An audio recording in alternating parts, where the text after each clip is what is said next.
Joann Fabrics to close all stores, the unraveling of an American crafting icon for decades. Joann Fabrics was more than just a store. It was a sanctuary for crafters, a community hub where creativity flourished.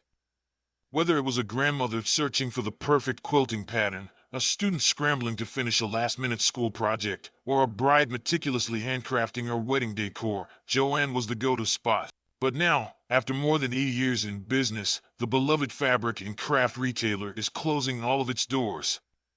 The news sent shockwaves through the crafting world, leaving millions of loyal customers heartbroken. So, what went wrong?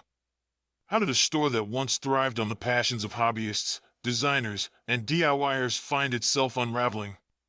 The answer, like a complex sewing pattern, involves a mix of economic struggles, shifting shopping trends, and corporate missteps that ultimately led to Joann's demise. A store sewn into the fabric of America, Joann Fabrics started as a small storefront in Cleveland, Ohio, in 1943. Founded by German immigrants with a dream of selling quality fabrics to home seamstresses. Over the next 8 decades, Joann grew into a household name, expanding to nearly 800 locations nationwide and becoming a staple in strip malls and shopping centers across America. It was more than just a fabric store, it was a destination. Joann wasn't just about selling supplies, it was about inspiring people to create. Many stores held sewing workshops, craft nights, and quilting circles, fostering a sense of community among customers. For many, a trip to Joann was an experience, wandering through aisles bursting with vibrant bolts of fabric, running fingertips over soft yarns, and dreaming up the next great project. Employees, many of whom were crafters themselves, were always ready to offer advice or a friendly chat about their latest project. But despite its rich history, Joann couldn't escape the fate that has claimed so many brick-and-mortar retailers in recent years. How did Joann lose its thread? Joann's troubles didn't happen overnight. The company faced a perfect storm of challenges that ultimately led to its downfall. 1. The pandemic boom and bust. At first, the COVID-19 pandemic seemed like a blessing in disguise for Joann. With people stuck at home, hobbies like sewing, knitting, and crafting surged in popularity. Sewing machines sold out. Fabric was in high demand. People were making masks, quilts, and DIY projects like never before. But as the world reopened, that surge of interest faded. Sales plummeted, leaving Joann with warehouses full of unsold inventory. The customers who had once flocked to the store for crafting inspiration had moved on to other activities. 2. The weight of debt. Like many retailers, Joann had taken on massive amounts of debt, much of it due to private equity ownership. These financial burdens made it harder to invest in store improvements, modern technology, and competitive pricing. Inflation also hit the company hard. Rising costs for raw materials, shipping, and labor cut into profits. Customers, feeling the pinch in their own wallets, weren't willing to pay premium prices for fabric when they could find cheaper alternatives elsewhere. 3. Online competition crushed foot traffic. The rise of e-commerce was another nail in the coffin. Amazon, Etsy, and online fabric wholesalers made it easier than ever to get crafting supplies delivered right to people's doors. While Joann did try to embrace digital sales, it was too little, too late.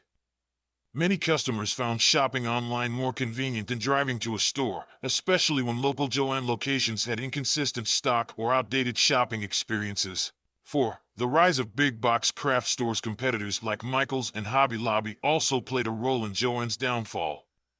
These stores offered similar products, often at lower prices or with more aggressive discounts. Some customers also preferred Hobby Lobby's expansive home decor sections, which made it a one-stop shop for both crafting and decorating. 5. A lack of innovation. Unlike other retailers that found ways to reinvent themselves, Joann largely stuck to its traditional model.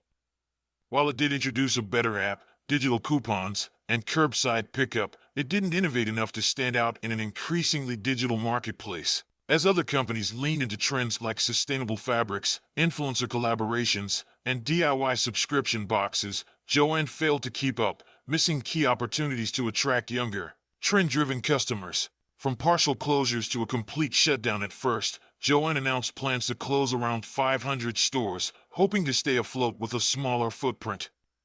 But as financial troubles mounted, it became clear that even those efforts wouldn't be enough.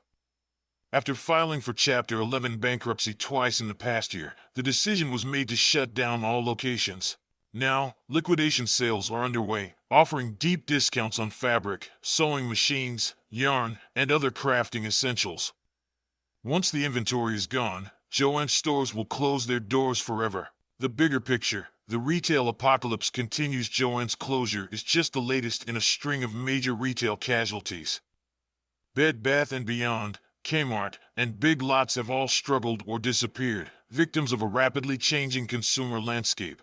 The rise of online shopping, shifting spending habits, and the decline of mall culture have created an unforgiving environment for traditional retailers. The question now isn't just what happened to Joann, it's who's next. What's next for crafters? For millions of devoted Joann customers, this closure is more than an inconvenience, it's an emotional loss. I feel like I grew up in Joann, one lifelong customer shared. Every Halloween costume, every school project, every Christmas stocking, I got all my supplies there. It's heartbreaking to see it go. So where will crafters turn now? Some may shift to Michael's or Hobby Lobby, while others might explore local quilt shops and independent fabric stores. Online retailers will likely pick up much of the slack, though many crafters say nothing will replace the feeling of walking through a fabric store and seeing, touching, and imagining their next project in person.